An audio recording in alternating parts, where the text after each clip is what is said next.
la francophonie soit le moyen de mieux être au service de nos populations. Il y avait une section des députés francophones qui, malheureusement, avait perdu un peu d'activité. Et j'ai considéré qu'au sein de l'Assemblée parlementaire francophone, qui, comme son nom l'indique, réunit des députés et des sénateurs de tous les pays de l'OIF, on a une caractéristique. Il n'y a pas des députés de l'Union africaine. Par contre, il y a des députés européens. Donc il était important de constituer une section au sein de l'APF de façon à ce que l'Europe soit représentée. Et dans les 27 pays de l'Union, vous avez beaucoup de francophones. Vous avez beaucoup de députés qui partagent cette langue. Donc c'était important de les faire vivre au sein de cette APF.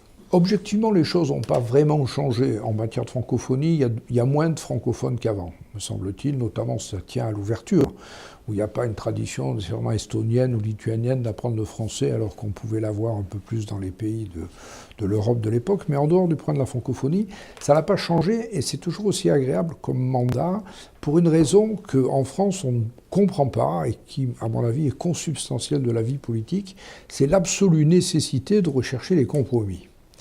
En France, vous avez une majorité à l'Assemblée nationale, tout ce que dit la majorité c'est bien, tout ce que dit l'opposition c'est pas bien, vous votez, les choses passent. C'est pas du tout le cas ici.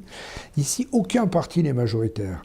Donc quand vous avez un rapport, si vous voulez que votre rapport passe à l'Assemblée, il faut aller rencontrer les rapporteurs fictifs des autres groupes, discuter avec eux, accepter une partie de leur position, expliquer la vôtre. Et en fait, je crois que la vraie vie politique, c'est ça. Et imaginez la puissance de la diplomatie européenne si elle s'appuyait réellement sur les réseaux de la francophonie, de la lusophonie, de l'hispanophonie et de l'anglophonie. Il n'y a pas un pays au monde où nous n'aurions pas des liens affectifs, anciens, historiques, avec un des pays d'Europe. Et je regrette qu'on n'utilise pas plus les réseaux francophones pour parler de la francophonie, mais je sais que des collègues hispanophones font exactement la même remarque, pour faire avancer les intérêts de l'Union européenne. Le fait d'être européen n'empêche aucunement d'être fier d'être français.